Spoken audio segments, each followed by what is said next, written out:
this is Dr. Chloe Costigan introducing week 3 of Backbends for yoga. We're going to be focusing on bridge pose. This is an important prerequisite for wheel pose. You need to make sure that you have a really strong foundation through your legs and that you also can start to tell your brain that you need to be moving mostly from hip extension. This will then set you up for success to make sure that you're not overdoing it in your low back. Today we're going to focus on improving flexibility through the middle back. Then we're going to isolate glute strength on a single leg. And then finally, we're going to add in some core stability with that hip extension. The 3 exercises we're going to do for the triplet are trunk extension over the foam roller, single leg bridges, and plank donkey kicks. Trunk extension over the foam roller is a really great way to improve middle back flexibility, which helps with range of motion in other parts of your body, including in this case, for getting a little bit more hip extension. So you're gonna start with either a block or a foam roller on the bottom of the rib cage. So this is the bottom of the thoracic spine.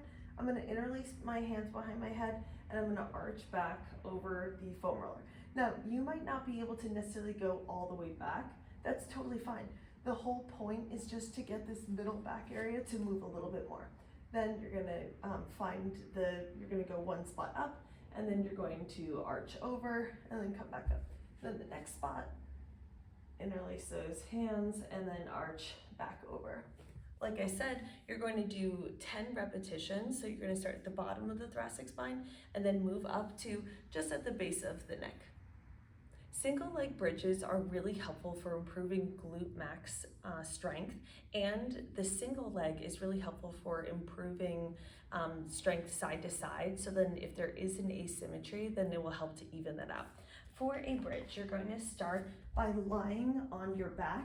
And now it's really important that your pelvis is in a neutral position. So I'm not tucked like this, and I'm not overly arched in my back. So I'm just trying to stay in a neutral position. For a bridge, we're moving just from this hip crease here. So sometimes I even place my hands kind of like right where my pockets would be in order to make sure that I'm just moving from here. Now, for a single leg, you can cross one leg over the other, or you can keep that knee bent, or also even all the way up in the air. I'm gonna cross this leg to start because sometimes actually pushing this cross leg into the stance leg is helpful for improving some of that stability. So I'm trying to keep both sides of my pelvis even. I'm gonna press through my left heel, outside of my foot and toes. And then I'm gonna think about pulling my heel back toward my bottom, keeping my pelvis in neutral position and coming up and then back down. So I'm trying to stay as one line as I come up and then back down. Because I don't have 2 legs to support myself, that's gonna be a little more challenging. So you really wanna focus on making sure you pull those lower abdominal muscles in, and then as you're coming up, that you're not letting that knee come too far out to the side or having it cave in. The other thing is that I'm trying to keep my lower back and my pelvis as one unit. What I see sometimes when people come up is they do this, they kind of tuck and come up, and then they tuck and come down. I want to try to stay neutral in my lower back. So then this is all staying as one unit and I'm just moving just from this hip. Plank donkey kicks are a great way to simultaneously improve core stability as well as glute strength. So you're going to start in a plank position. So this will be a forearm plank. So I'm going to make sure that I'm staying in as good of a plank as I can. Then I'm going to bend this knee and then I'm going to pump up and down. So as I'm doing this, I'll show you on this side.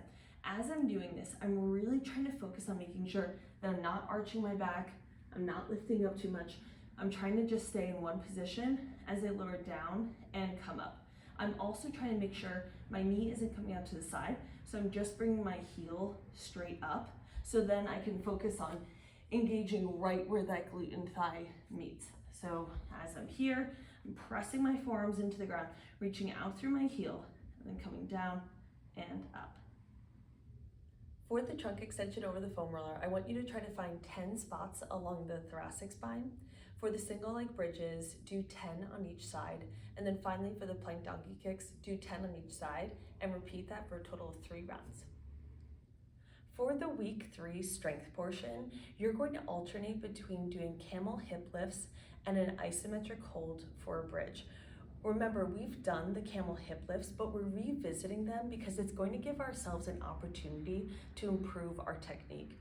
Then by coupling it with the hold for the bridge at the top, it's going to highlight just how much hip extension we need and how much glute max and hamstring activation we need as well.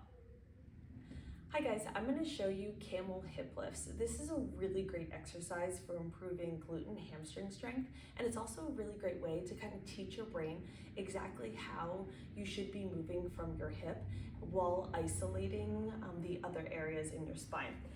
So we're first going to start by sitting on my heels.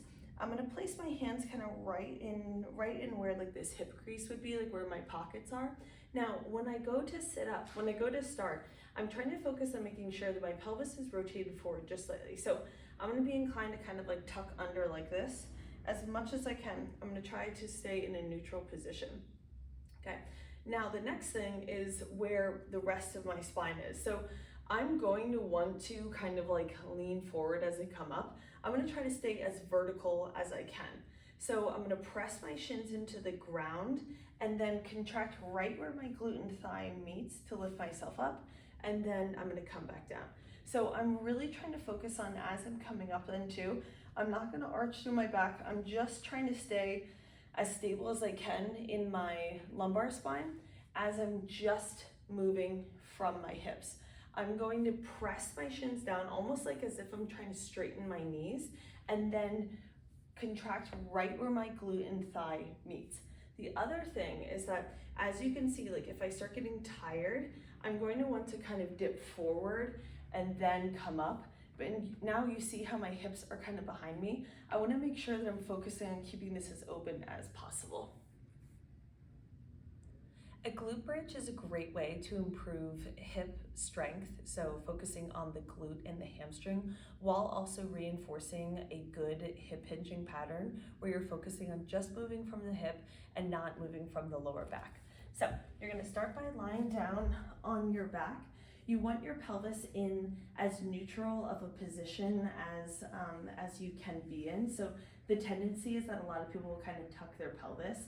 In this case, you want to stay in as neutral a position as possible, because then this will help to kind of isolate the fact that you need to engage those lower abdominal muscles, focusing on that core stability, but then you're just moving from your hips. So my hands are going to be placed by my side, and then I want to try to lift my chest without overarching from my lower back. So ribs are kind of staying down, chest lifts, without though tucking my pelvis. So I'm here in this neutral position. I'm going to focus on pressing my feet into the ground as much as I can and pulling my heels back toward me slightly, just slightly, to not overengage your hamstrings in order to lift up and then come down. Now, the other thing that I'm focusing on is making sure that my thighs are pointing straight forward.